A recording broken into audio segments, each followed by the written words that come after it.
Class 10 के प्यारे बच्चों, आज हम स्टार्ट करेंगे हाइट एंड डिस्टेंस का जो आपकी एक्सरसाइज थी 9.1 के हमने क्वेश्चन नंबर 2 तक किया था। आज हम बात करेंगे क्वेश्चन नंबर 3 की। तो क्या दिया हुआ है आपके क्वेश्चन नंबर 3 में? अगर आपने क्वेश्चन नंबर 2 तक ना देखा हो तो हमने जो भी हाइट एंड डिस्टेंस के बेसिक कॉन्सेप्ट थे वो आपको इससे पहले के लेक्चर में आपको करा दिए हैं। अगर आपने वो वीडियो ना देखी हो तो आप चैनल की प्लेलिस्ट में जाके वो सभी वीडियो देख सकते हो। ठीक है, तो चलिए हम स्टार्ट करते हैं। क्वेश्चन नंबर 3 क्या कहा गया? क्वेश्चन नंबर 3 में कहा गया कि a contractor plans to install 2 slide for the children to play in a park. ठीक है, एक कॉन्ट्रैक्टर है, उसको 2 स्लाइड बनानी है इस तरह से जिन पे बच्चे झूलते हैं। ठीक है, जिनमें बच्चे ऐसे फिसलते हैं, वो 2 स्लाइड बनानी है कॉन्ट्रैक्टर को for the children below the age of 5 years. जो बच्चे 5 साल से छोटे हैं, ठीक है, उनके लिए she prefer to have a slide whose top is at a height of 1.5 metre. जो बच्चे 5 साल के हैं या फिर उससे छोटी एज के हैं, उनके लिए जो वो स्लाइड बनाएगा उसकी जो हाइट होगी वो कितनी होगी? 1.5 मीटर होगी। ठीक है, इसने ये कहा। हिंदी बोर्ड के बच्चे समझते जाए साथ साथ। इसके बाद फिर इसने कहा कि और of 30 degree to the ground, और उसका जो एंगल है वो ग्राउंड के साथ कितना होना चाहिए? 30 डिग्री का होना चाहिए। जैसे ये आपके पास इसकी हाइट है स्लाइड की और ये जमीन के साथ कितना एंगल बना रही है? 30 डिग्री का। ठीक है, ये आपकी स्लाइड हो जाएगी। इसको इसी को हम अपनी तरफ से मिला देंगे। समझ पाए? आगे देखिए क्या कहा गया। She wants to have a steep slide at a height of 3 metre and inclined at an angle of 60 degree to the ground. ठीक है, जो बड़े बच्चे हैं, बड़े बच्चों के लिए वो एक स्लाइड और बनाना चाहता है, लेकिन उसकी हाइट कितनी होगी? 3 मीटर। इसकी हाइट कितनी है आपके पास? 3 मीटर। इसकी हाइट है आपके पास 1.5 मीटर। ये उन बच्चों के लिए जिनकी एज 5 साल या उससे कम है, और ये उन बच्चों के लिए जो 5 साल से बड़े हैं, एल्डर बच्चे हैं, जो यानी कि बड़े बच्चे हैं उनके लिए। तो फिर इसने कहा और ये 60 डिग्री का एंगल बना रही है जमीन के साथ। ये जो बड़े वाली स्लाइड है ये कितना एंगल बना रही है? 60 डिग्री का। हमने इसकी लेंथ मान लिया x2, इसकी लेंथ मान ली हमने x1। ठीक है, समझ पाए आप लोग? अब आपको क्या करना है, उसने कहा कि find the length of the slide. ठीक है, जो ये 2 स्लाइड बनाई गई हैं आपके पास, तो इनका आपको एंगल निकालना है। तो ये 2 क्वेश्चन अलग अलग होंगे। अगर आप देखें तो ये 2 क्वेश्चन हो गए आपके पास, 2 डिफरेंट क्वेश्चन है, दोनों अलग अलग। तो हम करते हैं पहले ये वाला question. In a triangle sign ABC, इस ट्रायंगल में अगर आपको ये निकालना है, ये दिया हुआ है 1.5 है, ये कितना है? x1। ये आपका क्या होता है? एंगल के सामने आपका हमेशा क्या होगा? परपेंडिकुलर। 90 के सामने आपका हमेशा क्या होगा? हाइपोटेनियस। परपेंडिकुलर और हाइपोटेनियस में रिलेशन होता है आपका साइन का, तो आप साइन 30 लगाओगे। साइन 30 होगा आपका परपेंडिकुलर अपॉन हाइपोटेनियस। परपेंडिकुलर हो जाएगा आपका AB, हाइपोटेनियस हो जाएगा आपका AC। आप वैल्यू रखोगे साइन 30 की 1/2। AB आपके पास कितना? 1.5। AC आपको निकालना है, जो कि हमने कितना मान लिया? x। समझ पाए आप लोग? x1 की मल्टीप्लाई इधर करोगे, ये हो जाएगा आपका 2 × 1.5, और जब आप मल्टीप्लाई कर रहे होंगे तो ये आ जाएगा आपका कितना? 3 मीटर। यानी कि ये जो स्लाइड है आपके लिए कितनी होनी चाहिए आपके पास? 3 मीटर की। समझ पाए? सेम तरीके से इस क्वेश्चन में करेंगे आप। इन ट्रायंगल PQR, ये ट्रायंगल हमने PQR मान लिया, ये ट्रायंगल हमने ABC मान लिया। अब आप क्या करोगे? यहाँ पे साइन 60 लगाओगे। एंगल के सामने ये क्या होगा आपका? परपेंडिकुलर। ये क्या है आपका? हाइपोटेनियस। और परपेंडिकुलर और हाइपोटेनियस में जो रिलेशन होता है वो साइन का होता है, इसलिए आप साइन 60 = PQ/PR, क्योंकि ये आपका परपेंडिकुलर है, ये आपका हाइपोटेनियस है। समझे? तो रखिएगा, इसकी वैल्यू होती है आपकी √3/2। PQ की वैल्यू आपके पास 3, ये आपका कितना है? x2। इसको आप इधर लाओगे, ये हो जाएगा √3 × x2 = 3 × 2। जब आप इसको सोल्व करोगे हो जाएगा x2 = 6/√3, और आप √3 से कैंसिल कर दोगे, क्योंकि अपोन में कभी भी अंडर वाली वैल्यू ना होनी चाहिए। उसे हटाने के लिए हम क्या करते हैं? उसी नंबर से मल्टीप्लाई कर देते हैं, उसी नंबर से डिवाइड कर देते हैं। हमने कर दिया, ये हो जाएगा आपका x2 = 6√3/3। 2 अंडर रूट के नंबर्स की जब आप मल्टीप्लाई करोगे तो ये कितना हो जाता है आपका? 3। आप इसको डिवाइड करोगे, ये हो जाएगा आपका 2√3। समझ पाए आप लोग? इतने मीटर। ये आपकी कितनी होनी चाहिए? 2√3 मीटर। समझ पाए आप लोग? अच्छे से समझ पाए? चलिए अब हम देखते हैं नेक्स्ट क्वेश्चन। क्या है आपका नेक्स्ट क्वेश्चन? चलिए तो प्यारे बच्चों, अब हम करेंगे क्वेश्चन नंबर 4। क्या दिया हुआ है क्वेश्चन नंबर 4 में? हिंदी बोर्ड के बच्चों के लिए और इंग्लिश बोर्ड के बच्चों के लिए, हम हिंदी और इंग्लिश दोनों में पढ़ देते हैं। The angle of elevation of the top of A tower from A point on the ground. ठीक है, एक टावर है आपके पास, ग्राउंड से उसके टॉप पे देखते हैं हम जब, एक टावर है आपके पास ए बी, यहाँ से जब आप ग्राउंड से इसके टॉप पे देखते हो तो क्या होता है, टॉप पे देखने के बाद ये एक एंगल बनाता है कितना, which is 30 degree metre away from the foot of the tower is 30 degree.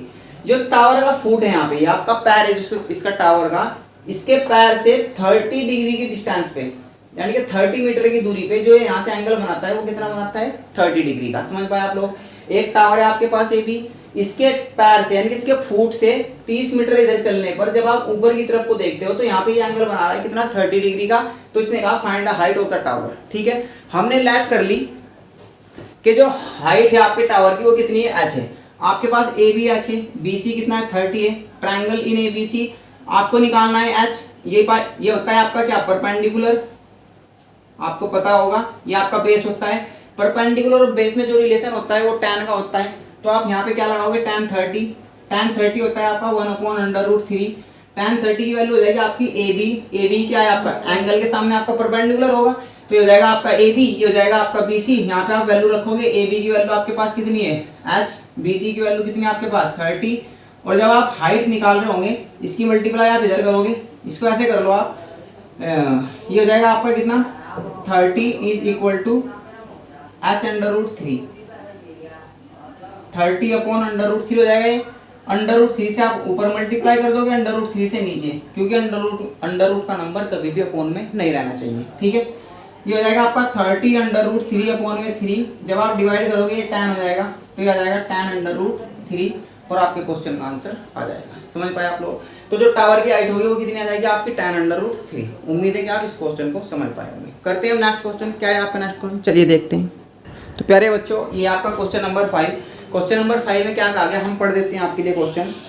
Question में ये कहा गया कि a kite is flying at a height of 60 metre above the ground. ये आपका ग्राउंड है, यहाँ से 60 मीटर की ऊंचाई पे एक काइट उड़ रही है, एक पतंग उड़ रही है। ठीक है, फिर आप क्या कहा गया, फिर ये कहा गया the string attached to the kite is temporarily tied to a point on the ground. The inclination of the string with the ground is 60 degree. ठीक है, जो आपकी ये स्ट्रिंग है ये ग्राउंड के साथ 60 डिग्री का एंगल बना रही है। ठीक है, अब आप इस एंगल को यहाँ पे तो बनाने वाले हो नहीं, क्योंकि यहाँ पे तो 90 होता है। समझ पाए आप लोग।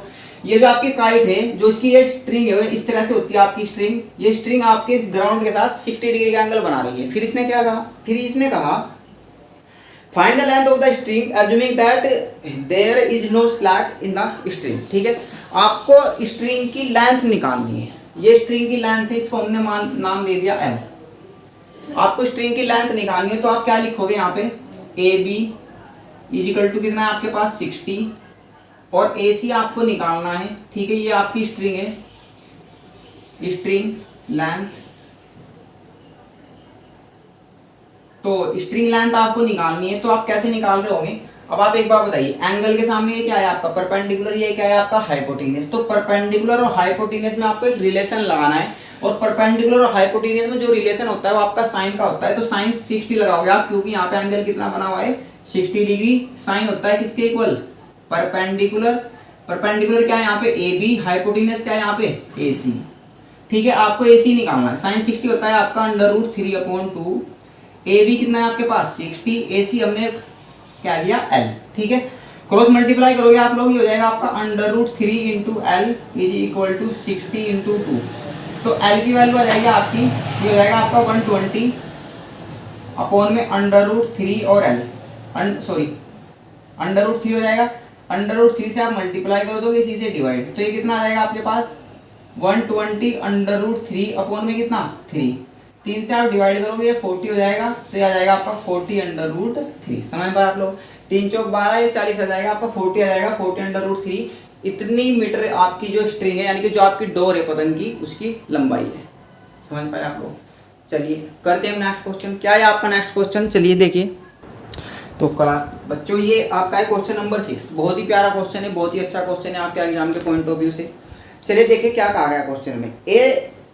A 1.5 metre tall boy is standing at some distance from a 30 metre tall building। ठीक है, एक 30 मीटर की ऊंची बिल्डिंग है, इसके नीचे एक लड़का खड़ा है यहाँ पे।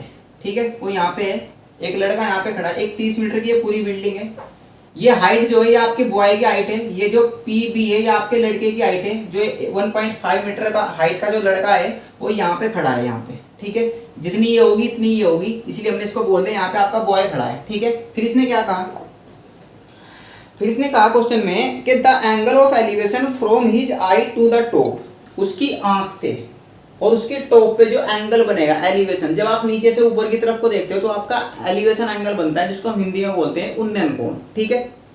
फिर क्या कहा गया इसने कहा eye to the top of the building increase from 30 degree to 60 degree as he walk towards the building, ठीक है। इसने कहा कि ये लड़का यहाँ पे खड़ा था, पहले ये एंगल 30 डिग्री था और जैसे ही ये बिल्डिंग की ओर चला, ठीक है, ये बिल्डिंग इधर, जब ये बिल्डिंग की ओर चलता है तो इसका एंगल यहाँ पे 30 से कितना हो जाता है 60 डिग्री हो जाता है। यहाँ पे पॉइंट क्यों पे, जो पॉइंट क्यों है यहाँ पे आगे आपका जो एंगल है वो कितना हो जाता है 60 डिग्री हो जाता है। फिर इसने कहा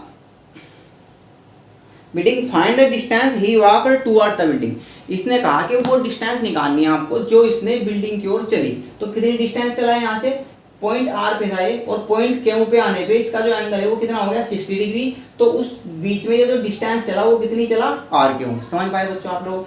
एक लड़का यहाँ पे खड़ा था, पहले एंगल इसका 30 डिग्री था, जब ये बिल्डिंग की तरफ को कितना चला आर से क्यू पॉइंट पे आया तो इसकी जो डिस्टेंस जो उसका एंगल था वो कितना हो गया 60 डिग्री। तो इसने कहा ये आप ये डिस्टेंस निकाल लो ये बिल्डिंग की तरफ को कितना चला, ठीक है। चलिए करते हैं इस क्वेश्चन को।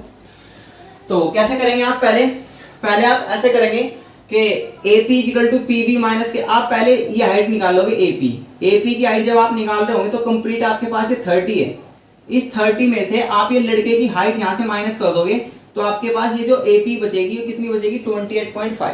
पूरी में से AB में से आप जब ये PB माइनस करोगे लड़के की हाइट तो आपके पास कितनी बचेगी 28.5 मीटर, समझ पाए आप लोग। चलिए पहले हम क्या करते हैं, पहले आप ट्रायंगल, आप सबसे पहले इन ट्रायंगल APR आप इस ट्रायंगल को लोगे पहले, और जब आप ट्रायंगल APR ले रहे हो तो आपको ये एंगल लेना पड़ेगा 30 डिग्री।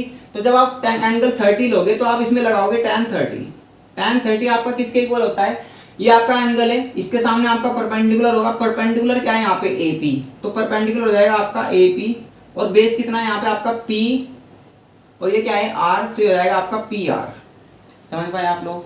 तो tan 30 कितना है आपके पास, tan 30 होता है आपका 1/√3, ये हो जाएगा आपका AP कितना है आपके पास 28.5, क्योंकि यहाँ से लेके यहाँ तक लेना है आपको, ये आपका 28.5। इसके बाद अपॉन PR, ये आपका PR की वैल्यू है, PR आपको पता नहीं है अभी कितना है, ये आपको निकालना है। तो आप क्या करोगे PR को इधर लाओगे और इसकी मल्टीप्लाई इधर करोगे, हो जाएगा आपका 28.5/√3। ये आपकी पूरी की पूरी डिस्टेंस आ गई PR। अब अगर आपको ये डिस्टेंस निकालनी है RQ तो उसके लिए पहले आपको ये PQ निकालनी पड़ेगी, फिर आप इस पूरी की पूरी डिस्टेंस में से ये PQ माइनस कर रहे होंगे तो आपके पास कितनी बच रही होगी RQ बच रही होगी, समझ पाए आप लोग। अगर आपको ये निकालनी है PQ तो PQ निकालने के लिए आपको एक बार ट्रायंगल लेना पड़ेगा APQ। अब आप लिखोगे यहाँ पे in triangle APQ, triangle APQ में आप tan 60 लगाओगे, tan 60 होगा आपका किसके इक्वल AP यानी कि परपेंडिकुलर अपॉन बेस, इसके लिए बेस क्या है आपका PQ, समझ पाए आप लोग। परपेंडिकुलर है ये आपका क्या है बेस, तो ये जाएगा आपका AP अपॉन में कितना PQ। इसके बाद आप कैसे करोगे, tan 60 होता है आपका √3, AP है आपके पास 28.5, PQ कितना है, PQ आपको भी निकालना है। तो अगर आप PQ की वैल्यू यहाँ से निकाल रहे होंगे तो ये जाएगा 28.5 और ये √3 अपॉन में आ जाएगा। अब आप क्या करोगे √3 से यहाँ मल्टीप्लाई करोगे, √3 से डिवाइड करोगे, तो ये हो जाएगा आपका 28.5 √3 अपॉन में कितना 3। इसको आप यहीं पे रहने दोगे, समझ पाए। अब आपको RQ निकालना है, ये RQ इक्वल टू होगा आपका PR माइनस PQ। तो PR कितना है आपका 28.5 √3 माइनस PQ कितना है आपके पास 28.5 √3 अपॉन में 3। इस बात को समझ पाए आप लोग। आपको RQ निकालना है तो आप पूरी की पूरी में से PR में से कितना माइनस कर रहे होंगे PQ, तो आपके पास यही बच रही होगी जितना वो लड़का बिल्डिंग की तरफ को चला, ठीक है। चलिए आप ऐसा कर ले, यहाँ से 28.5 √3 आप कॉमन निकाल ले, यहाँ पे कितना बचेगा आपका 1, यहाँ पे कितना बचेगा 1/3। फिर आप इसको सोल्व करोगे 28.5 √3, 3 आपका एलसीएम आ जाएगा, ये हो जाएगा आपका 3 माइनस के 1। जब आप इसको सोल्व करोगे ये हो जाएगा 28.5 √3 इंटू 2/3। समझ पाए आप लोग? अगर 3 से डिवाइड होता है तो डिवाइड कर देंगे, अगर नहीं होगा तो आप मल्टीप्लाई कर दोगे। तो आप मल्टीप्लाई करोगे इसकी, ये हो जाएगा आपका 3 5 जा 10, सॉरी 2 5 जा 10 और 2 8 जा 16, ये हो जाएगा 17, 2 2 जा 4 और एक 1 5 और अपॉन में कितना 3। समझ पाए आप लोग? जब आप इसकी मल्टीप्लाई इसमें करोगे ये जाएगा आपका √3, ये आप जीरो यहाँ से हटा दोगे, ठीक है। आप इसका डबल करोगे ना तो ये जाएगा 57। 3 से आप इसको डिवाइड करोगे ये कितना आ जाएगा 3 1 जा 1 और 3 9 जा 27 और √3 इतने मीटर, यानी कि ये जो चलेगा आपका इधर की तरफ कितना चलेगा 19√3। अगर एग्जाम में आपको √3 की वैल्यू देगा तो आप रख दोगे और नहीं तो यहीं पर रहने दोगे। समझ पाए आप लोग? लेकिन आपको कभी भी अंडर अपॉन में नहीं छोड़ना, उसके लिए आप उसी से मल्टीप्लाई कर देते हो और उसी नंबर से डिवाइड कर देते हो। समझ पाए आप लोग? उम्मीद है कि आप इस क्वेश्चन को समझ पाए होंगे। इसके बाद के जो क्वेश्चन है जो हम लेके आएंगे अगले लेक्चर में, अब आप इतना करिएगा क्योंकि वीडियो लंबी हो जाती है। समझ पाए आप लोग? आप थोड़ा थोड़ा करके समझते रहिए चीज़ों को, हमारे साथ पढ़ते रहिए, समझते रहिए, एक दिन आप बहुत अच्छा कर पा रहे होंगे। तो इसी के साथ मिलते हैं हम अगले लेक्चर में। अगर आपको ये वीडियो अच्छी लगी हो तो आप लाइक कीजिएगा वीडियो को, चैनल को सब्सक्राइब कीजिएगा। Thank you.